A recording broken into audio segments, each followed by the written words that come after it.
We are at Ruffner Mountain, about to get on the nature trail. Just want to do a quick video.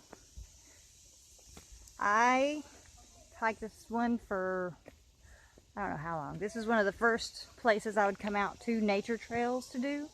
It is not in the middle of Birmingham, Alabama. It is over toward East Lake, which is part of Birmingham, but it's very much in the city, and then you come up on a mountain, and here we are. We're doing the nature trail, which is one of the easier trails. It is 0.6 miles. They also have a nature center that has a couple of animal exhibits. Yeah. We're doing the Marion Harnach Nature Trail. It's 0.6 miles. Most of theirs are connecting trails. So you have to get on one trail to get on the other trail. But that pink loop is what we're doing.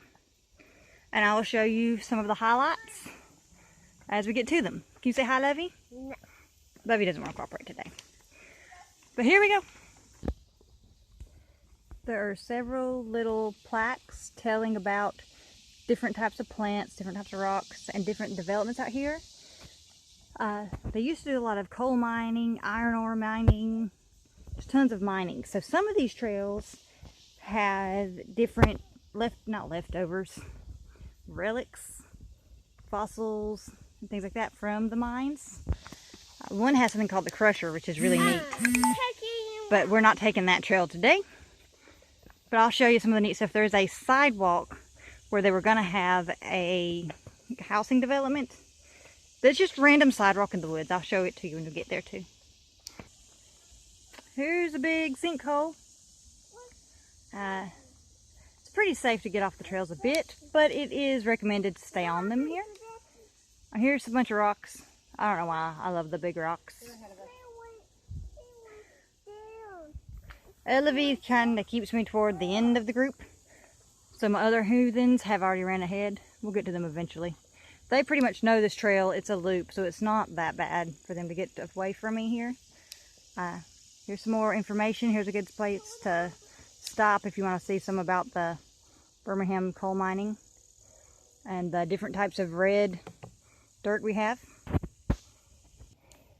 Here's another place with trail signage and my friend Alex. Hi. Y'all might have not seen Alex for a while. She has been detained, but now she is back. On vacation. Yeah. Alright, so here, I like the way they do their signs. It's neat. So you can see there's a sign for the nature trail. You can go back the other way, the nature center, the geology trail, and the nature trail. Which this is a bit confusing because it says nature trail this way and nature trail that way. There's another way to loop into the trail. We took kind of a shortcut through to get to it because we have Elevie who wanders off and gets distracted. Elevie, come back this way. We're going this way. But the map says go this way. She keeps pulling out the map and trying to give us directions. And she'll say, it says go left. And then she turns and goes right. Hey, this way. Because she's 3 and doesn't know left from her right yet. But she's cute. Where has Lovey went? Where could she be? There she is. I dressed Elevie in orange specifically so she would stand out in all this green. And the turkey loves to run behind things and hide. So I'm concerned I lost my 3-year-old in 2 seconds. But she's hiding behind things. Any of y'all had this problem when y'all go hiking? Maybe? Or maybe you just strap your kids to you. Some people have those leash things that are looking better and better. I haven't ever used one myself, but they're looking pretty good. It's a tree that's fell. I once went hiking with somebody who was complaining how they needed to clean up the trails better because they had all kind of fallen logs in the woods. I don't think these people understand that you need these fallen logs. They help promote different kinds of bacteria, fungi growth, mushrooms. It decomposes, and that's what helps keep all these plants growing and nourished, especially when they're not getting that much sun. So they need all the nutrients they can from the ground. Just in case some of y'all don't know how it works under here. The top ones get lots of sun, but they're shading under here. There's Elevie behind the tree again. Where is Elevie? There she is. Here is the sidewalk for the housing development that never came to fruition. Somewhere there are house numbers. I can't remember if it's on the sidewalk where they were going to have different houses setting or something next to it if there was a plaque. The trail splits there. We're actually doing this trail backwards. When they've updated at some point, the trail used to run around this way. Now it goes that way, and they've added a little piece. That's why I was thinking it was 0.5 miles, but it's 0.6. Either way, it's still neat to look at. But yeah, random sidewalk in the woods. There's my bright orange child walking down the sidewalk. Just tip, neon colors in the woods are great for the small ones. I'm trying to find the numbers. Alright, I'm going to stop filming so I can yell at my child and not bust y'all's ears. You started a video and started explaining it, so it's okay. Here's part of what they call the tree house or the nature center. They have a room in there you can actually rent, but they also have animal exhibits. They used to have a little gift shop, but I don't think it did so well because things in there were way expensive. I mean, they were nice and neat and handmade. They were cool. But most of the people coming out hiking at a cheap place to go don't have that much money on them. Here's the numbers you were talking about. Alex found a number. Yay, it is in the sidewalk. Yeah, so some of them we probably couldn't see because they're covered up with grass now. See? It's 98. One of the plaques around have some more information about how they were going to do the housing development. And I didn't see the cistern.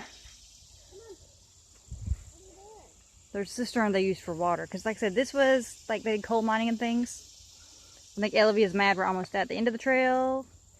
Or she can't have the plants. Oh, she's being silly. Are you hiding? She's hiding again. She's such a good hider. Alright, Mommy's going to pass you. Come on. So here's the end of the trail. It loops around back to the parking area, which is also pretty interesting. And I'll show it to you just a minute when the toddler quits clapping at me. Hang on, Elvie. I don't know if y'all can see it, but there was a circle of benches here. And you could do like an outdoor classroom type thing if you came with like homeschooling. Here's a giant rock. Lovey, stay out of the dirt, that might have ants. Here's some little steps. I don't know if these came with the nature preserve or if they were here for the mines previously and they just kind of cleaned them up. Picnic tables for lunches. Ruffner Mountain is also doing a membership drive. They have a goal of 1,500. They're at 619 currently. But here's when you come in. Here's the entrance. They have a nice paved little circle to go and park. Lots of little benches to sit on. I'm taking you out. There's a nature center over there, as I mentioned earlier. And here's their little parking area. There's a covered porch there and more bathrooms. Alright, Lovey, did you like Ruffner Mountain? This is Ruffner Mountain in Birmingham, Alabama. Highway, was that 20 or 59? 59. Off of Highway 59. It is open pretty much year-round. They take donations. Nobody's standing there watching you really though, especially you don't even have to go in anywhere. You can just come in, park, and take off on a trail. But I mean, if you want to give them a donation, that's a pretty nice thing to do. They have been doing a lot to update the park and make it nice for all the plants and animals. Oh, hey. Beautiful butterfly. The butterfly.